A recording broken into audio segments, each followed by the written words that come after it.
Welcome to this video introducing Richard Leach's newest collection, Soul Becomes a Song.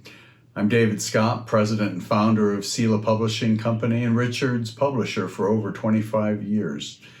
Richard always has something important to say to us, and his hymns have found their way around the world.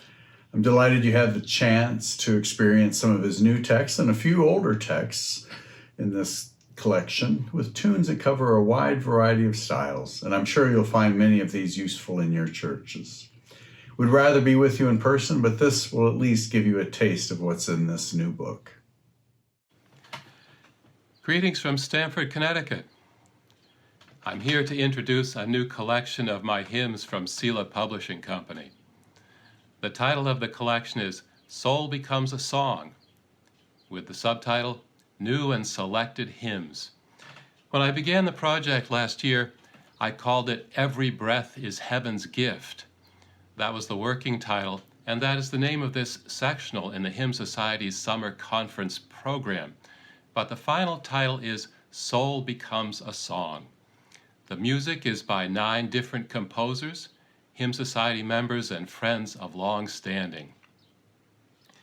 Every Breath is Heaven's Gift is a phrase from a hymn I wrote in June of 2019, and that is the hymn I will introduce first. David Ashley White is a professor at the Moores School of Music at the University of Houston. He and I have been friends for many years and collaborated many times. Usually that has begun with a text of mine that David writes music for. But in June of last year, David came up with a tune and sent it to me, requesting words for it. The tune had a certain feeling, and David had some ideas about how the words should go. He said he thought they should be quiet, mystical, perhaps full of allusions. That's allusions with an A. And so the text I wrote has many. The opening line, Our every breath is heaven's gift, was partly stolen from the title of last year's Hymn Society conference in Dallas, Every Breath is Borrowed Air. The middle stanza alludes to Psalm 30, which speaks of weeping that fills the night and joy that comes in the morning. The closing stanza is from Romans chapter 8, where Paul says that we do not even know how to pray as we ought, but that the Spirit intercedes for us with sighs too deep for words. And that stanza will also remind us of some words of Julian of Norwich. Let's listen to the hymn now.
As Her Soul Becomes a Song is our next hymn. I wrote it early this year in the Epiphany season. I was thinking about the Magnificat, in which Mary says, God has put down the mighty from their thrones. And the phrase, in the midst of toppled thrones, came to me. The mighty deposed and their thrones knocked over by holy initiative. We can imagine Mary standing singing for joy with overthrown rulers and powers all around her. We had sung What Wondrous Love at my church at about the same time as that image came to me, and I heard in the midst of toppled thrones to the tune of Wondrous Love, which it almost fits but not quite. So I borrowed and adapted the Wondrous Love structure to create the hymn. The toppled thrones appear in the second stanza.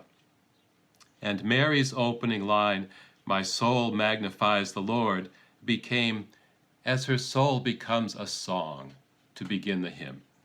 The closing stanza invites us to make Mary's song our own. I gave the text to Amanda Husberg and to Andrew Donaldson. Both of them wrote strong settings, and both are included in this book.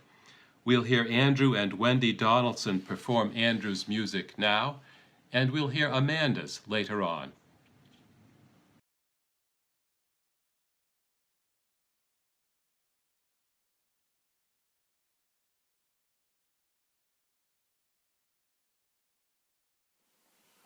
Both the words and the music of As Her Soul Becomes a Song are in Southern harmony style. Mary sings in the midst of a world upended, and as she sings, her song becomes our own.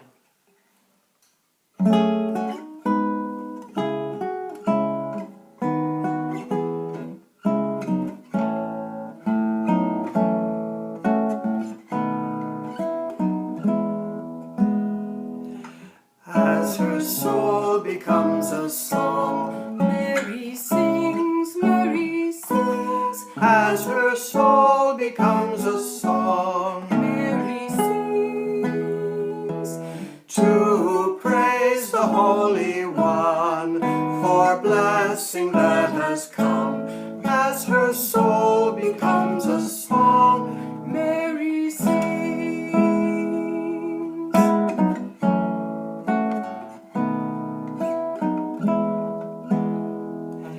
in the midst of toppled thrones, Mary sings, Mary sings. in the midst of toppled thrones, Mary sings. as the mighty learn defeat and beg for food to eat, in the midst of toppled thrones, Mary sings.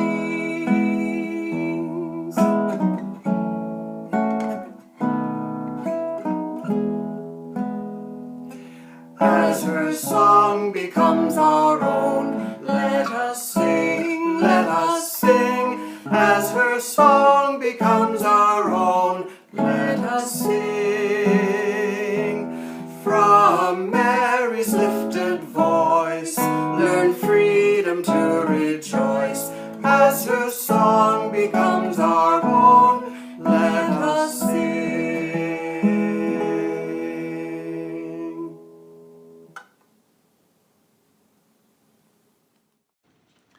Speaking of the fate of those who sit on thrones, Psalm 149 is in the Revised Common Lectionary twice and has some notorious lines on that subject. The psalm calls on God's people to praise God with singing and dancing, and then it says, let the high praises of God be in their throats and two-edged swords in their hands, to execute vengeance on the nations and punishment on the peoples, to bind their kings with fetters and their nobles with chains of iron. Praises of God in their throats and swords in their hands to bind their kings and nobles. How and why should we sing that? I suggest that when people sit up and take notice, and find that those who are in charge of the world do not have good intentions toward most of the inhabitants of the world, this might be a useful song.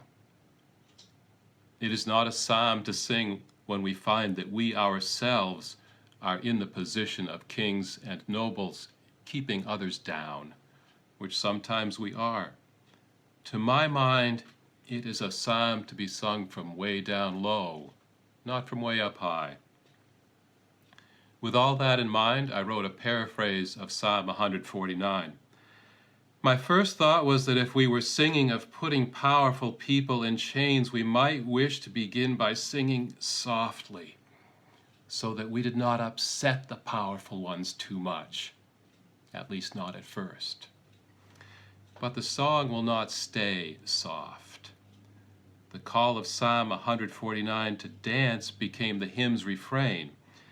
And in the second stanza, I followed Isaac Watts's example and brought Christ into the text. Andrew Donaldson set the text to music. He began with the refrain, the invitation to the dance of praise. Then comes stanza 1, whose first couplet is, "Sing it softly, kings and nobles will not like the song we sing." Andrew and Wendy will perform it for us now.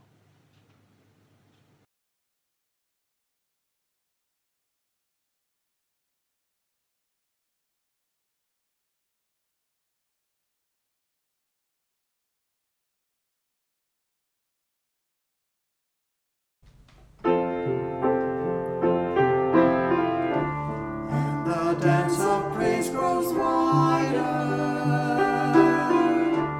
and its circle welcomes you. In our praises is the pattern for all things to be made new. Sing it softly, kings and nobles, like the song we sing. Sing it boldly, our Creator is our one and only King. And the dance of praise grows wider, and its circle welcomes you. Praises is the pattern for all things to be made new. Singing boldly, God was victor when our life was crucified. Sing it gladly, human rulers did their worst and were defied. And the dance of praise grows wider, and its circle welcomes you. In our praises is the pattern for all things to be made new. Sing it boldly, sing of justice, binding even kings in chains. Sing it truly past all power. Holy love is all that reigns, and the dance of praise grows wider, and its circle welcomes you.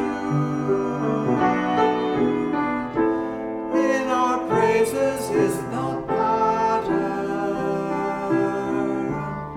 for all things to be made new.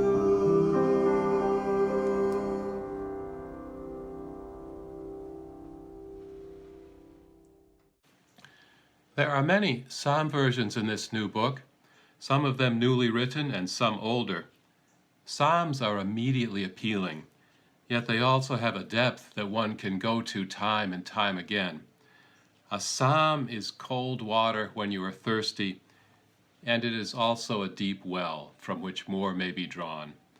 I've written many psalm paraphrases and psalm-based hymns, and many versions of particular psalms. One psalm that I've only worked with once for congregational song is Psalm 8. It is the familiar psalm that begins, "O Lord, our sovereign, how majestic is your name in all the earth." My paraphrase of it is called Over the Waves of Words. I wrote it in the early 1990s, and it was the title piece of my first words and music collection from Selah Publishing in 1996. Besides new work in this book, I am representing some pieces in the same form in which they were first published, to give them and the collections they came from a new hearing and a new chance to be sung. This is one of them. It is a paraphrase that is both careful and free. The conceit of the opening lines is that all of human talk and verbiage is a great sea, and above that sea's waves is the name of God, which in the very old tradition is too holy to be spoken. On a day at the ocean which is both sunny and windy, sometimes you will see a rainbow in the spray of a breaking wave. In the hymn's first stanza, such a rainbow becomes an image for God's holy name above the sea of all our words.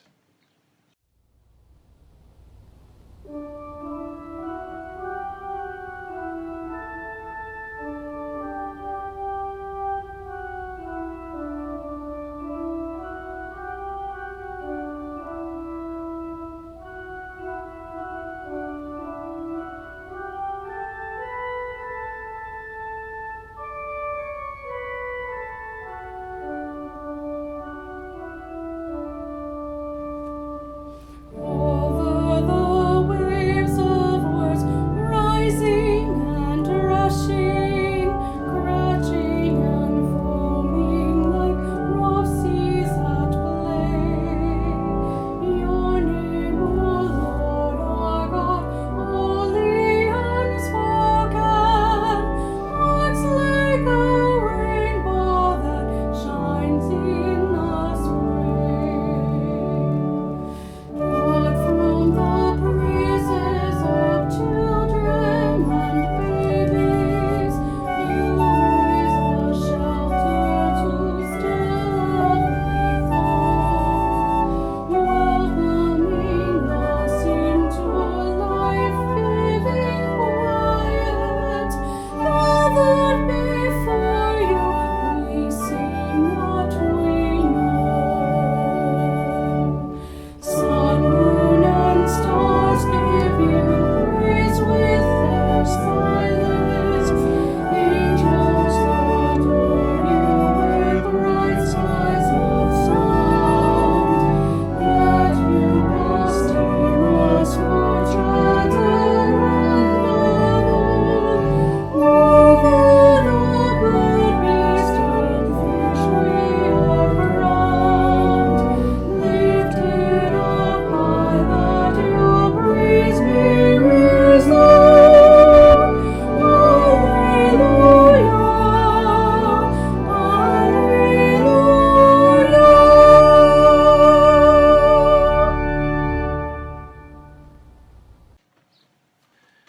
Another hymn I'm bringing back from that 1996 book is Rise My Song and Stretch Your Wings. This text was inspired by an 18th century hymn by Robert Seagrave. The title was Rise My Soul and Stretch Thy Wings. And these are the opening lines of that one. Rise, my soul, and stretch thy wings, thy better portion trace.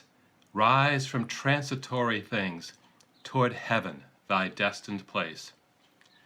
I liked the images of rising and flight, but I wanted a hymn focused on this world rather than on departing from it. So I changed the soul, which is called to rise, to a song. And I pictured the song as a falcon and Jesus as the falconer who sets it free to fly and waits below for it to return. Al Fedak did a marvelous setting of my words, and it is in print as an anthem called The Falconer, as well as a hymn. There are several church choir versions available on YouTube. I will read you the first stanza, and then we will hear the whole hymn from Al Fedak and Susan Fedak. Rise, my song, and stretch your wings, delight and need to trace. Rise for those the gospel brings to seek a singing place. This will be our singing day. Word and tune will both be true. Song soar up, but not away. The falconer waits for you. Hello, my name is Al Fedak. About 25 years ago, I was contacted by Third Reformed Church in Holland, Michigan, with a request to compose a choral anthem in memory of one of the church's choir members, a young man who had tragically taken his own life. The news of his death shocked me. Although I didn't know him personally, we had both been students together at Hope College and had several friends in common. At about the same time, I had come across Richard Leach's wonderful hymn text, Rise My Song and Stretch Your Wings, which takes as its point of departure Robert Seagrave's 18th century hymn, Rise My Soul and Stretch Your Wings. I was immediately drawn to Richard's poem because I was already familiar with the Seagrave text and because I found Richard's poetic imagery so compelling. For instance, I loved his implicit suggestion that our song really is the essence of our soul. And just like a bird in flight, our life song soars in ever-closing circles above this beautiful yet damaged earth until it finally comes to rest on the uplifted arm of the waiting Christ, the divine Falconer. So these were the words I decided to share with my friends at Third Reformed Church, words of comfort, hope, and promise. Once the decision was made, the music for both the anthem and the hymn tune on which it would be based came to me very quickly, almost spontaneously. This was one of those all too rare occasions when I sensed that the music was flowing through me rather than from me. I almost couldn't write the notes down quickly enough. I named the hymn tune The Falconer. By the way, I prefer the pronunciation Falconer. It sings better. From a formal standpoint, The Falconer is the simplest of hymn tunes, with just two short phrases, each of which is repeated, A-A-B-B. My wife, Susan, my partner in both life and music, will sing the hymn for you, and I invite you to sing along as you are able. To introduce the hymn, I'll play the opening bars of the choral arrangement, and will also play the final stanza's harmonization from the anthem. And now, The Falconer.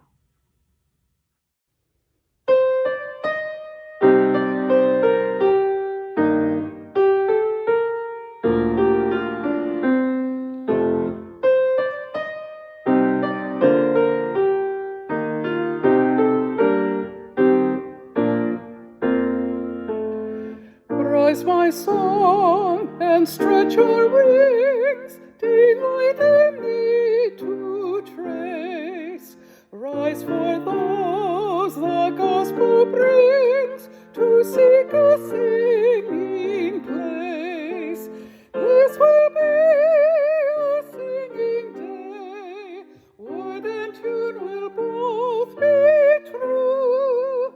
Songs are up, but not away, the Falconer waits for you. Rise, my song, and have no fear of soaring wide and high. Christ the Falconer is near, wherever you may fly. See the human moving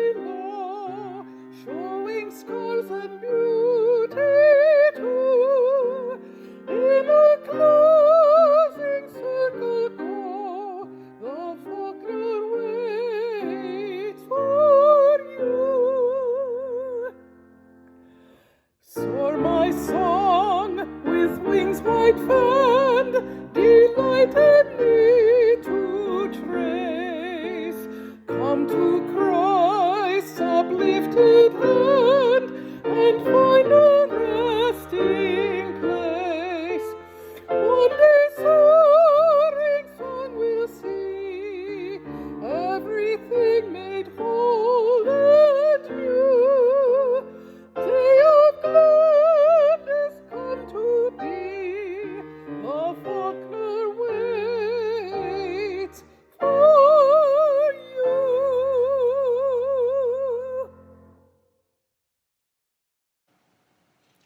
Now we will have a sequence of hymns on the life of Jesus. The first is another being republished in its original form. It's called, O Christ, We Sing the Shoreline.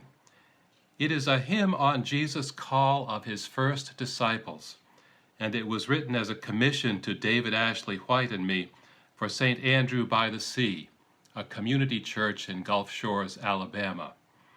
The original version included that church's name in the closing lines, and I prepared a general version afterward. Here's the first stanza. O Christ, we sing the shoreline you walked in Galilee, where earth was meeting heaven, as land was meeting sea. The four who heard you calling would leave their nets behind to fish for people, casting nets of another kind. Now let's listen.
Christ We Sing the Shoreline is in David's book, Songs for a New Creation, and it is the title piece of a book of mine, We Sing the Shoreline.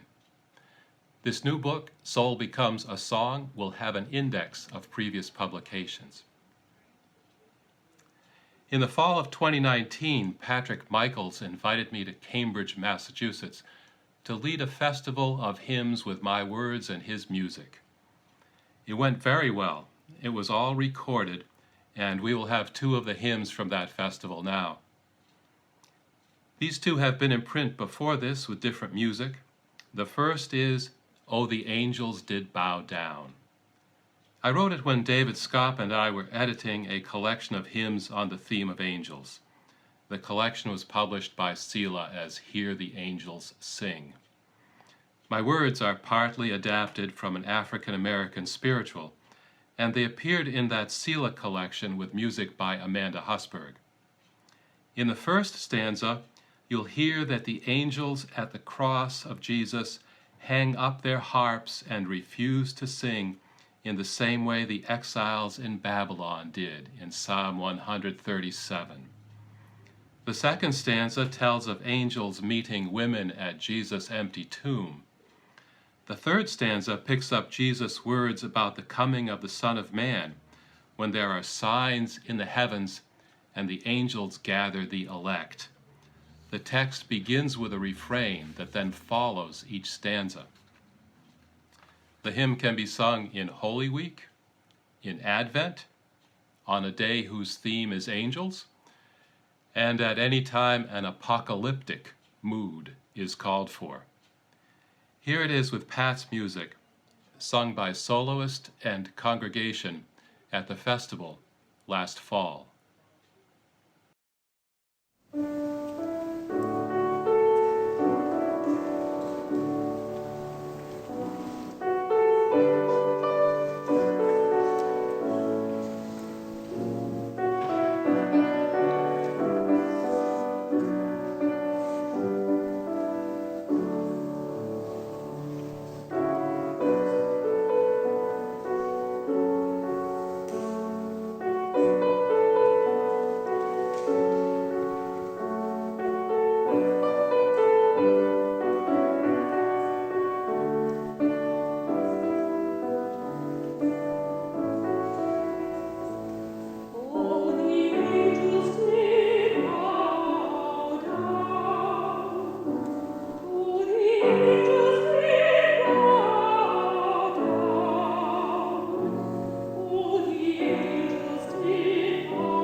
Next, from that festival is How Can It Be the Life of Jesus?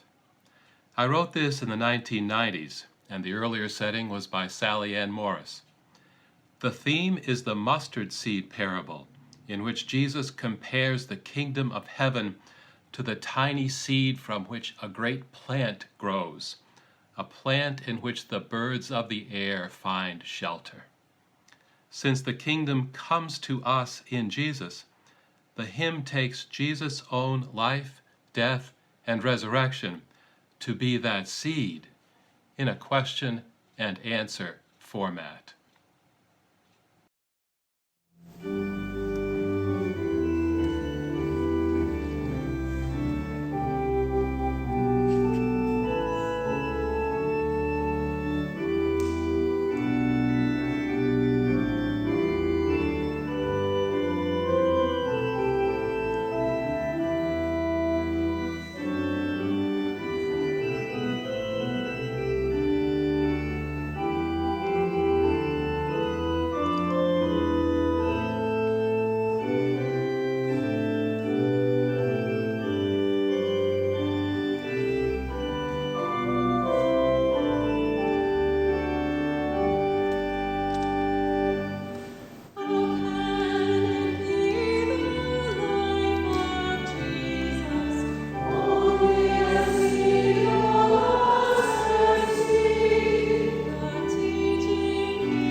Now we have a hymn for Palm Passion Sunday, a hymn telling the story of Jesus riding into Jerusalem on the back of a donkey.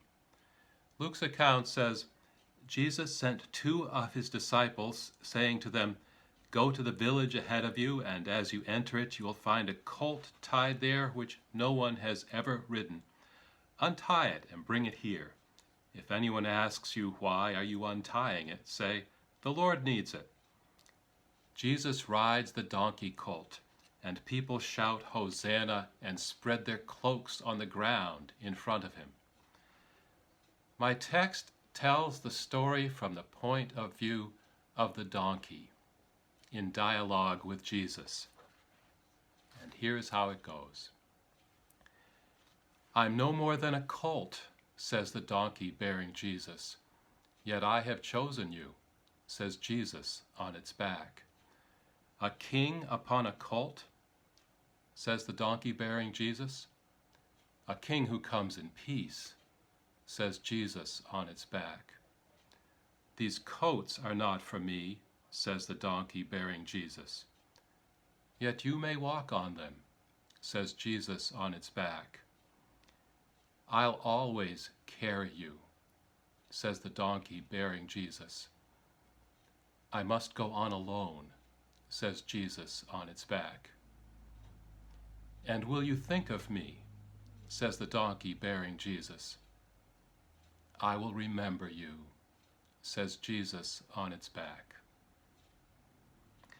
That text is in print in my collected hymn texts, the book titled Tuned for Your Sake. There is an art song setting by William Vollinger, and Andrew Donaldson has provided a congregational song setting.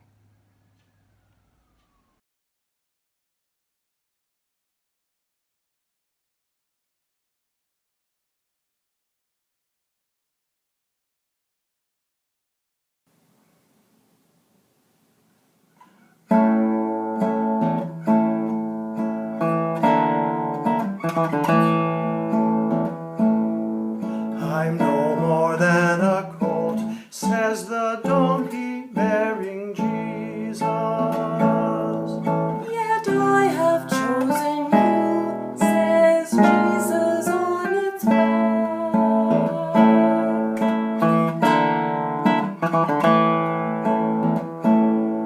A king upon a colt, says the donkey bearing Jesus. A king who comes in peace, says Jesus on its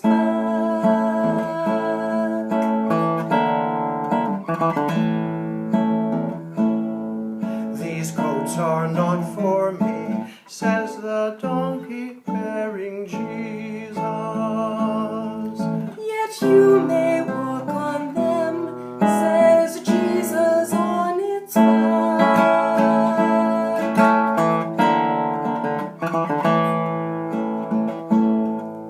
I'll always carry you, says the donkey bearing Jesus. I must go on alone, says Jesus on its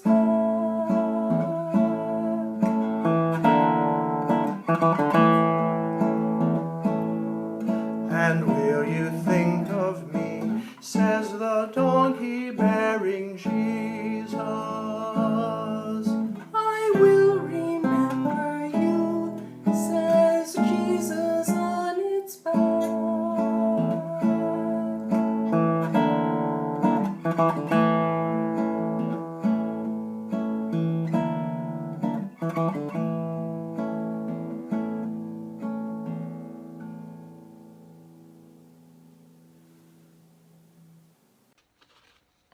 I have two more pieces to present with music.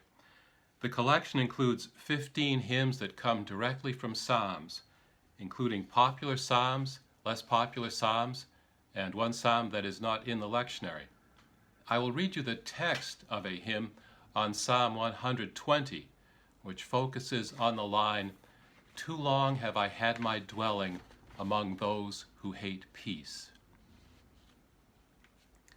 When I speak of peace, I hear the answer come, "It is time for war, yet this is a lie. I have lived too long among those who love war. What to do with those who repeat this lie? I would put the taste of war upon their tongues. It is pain and fire, nothing good or sweet. Save me, Holy One, from lies that lead to war. It is time for peace. Listen to my cry." That text is in the book in 3 settings by Maggie Tucker, Amanda Husberg, and Patrick Michaels. And now here is a hymn on what may be the most popular psalm of all, the 23rd. I have lost count of the number of versions of Psalm 23 I have written myself. As familiar as it is always able to be new. I wrote this version at the request of Amanda Husberg, to have a hymn to enter in the annual Psalm Song Contest of Church of the Shepherd in Grand Rapids. We did not win, but we received an honorable mention. There are many ways to hear the 23rd Psalm. It can be heard as a calm profession of faith. I shall not want. It can be heard as a statement of defiance aimed at the world's false shepherds. The Lord is my shepherd. The text I wrote for Amanda hears it as a celebration of a shepherd who is like no other, and of all the care that shepherd gives us.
I will close with Amanda's setting of the collection's title piece, As Her Soul Becomes a Song.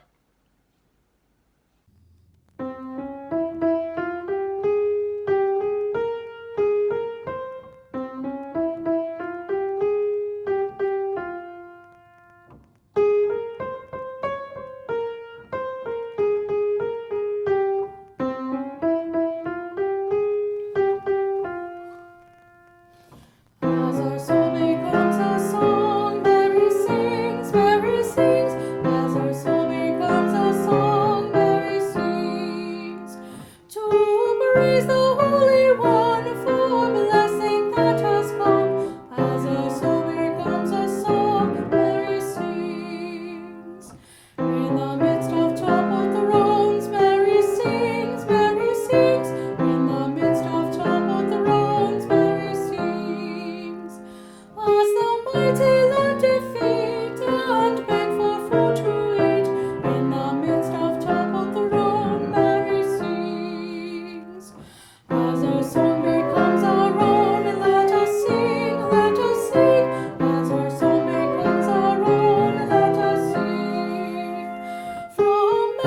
lifted voice, learn freedom to rejoice. As our song becomes our own, let us sing. There are 33 different hymn texts in this collection. Some have more than one setting, for a total of 38 hymns. 5 are appearing with their original settings. The rest are new texts with new settings, or texts already in print, appearing with new music. The book will have extensive indexes, including theme and lectionary references. I want to express my warmest thanks, first of all, to Andrew and Wendy Donaldson, to Al and Sue Fedak, and to David Scott, my publisher, for contributing to this online sectional during the COVID-19 pandemic with all of its restrictions. Thanks to Pat Michaels for his music and his hospitality last fall.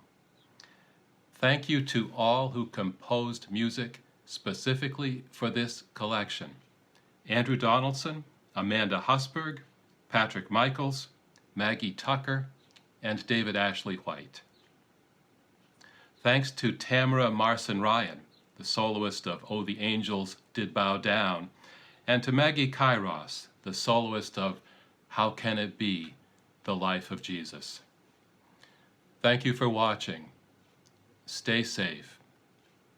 Peace be with you.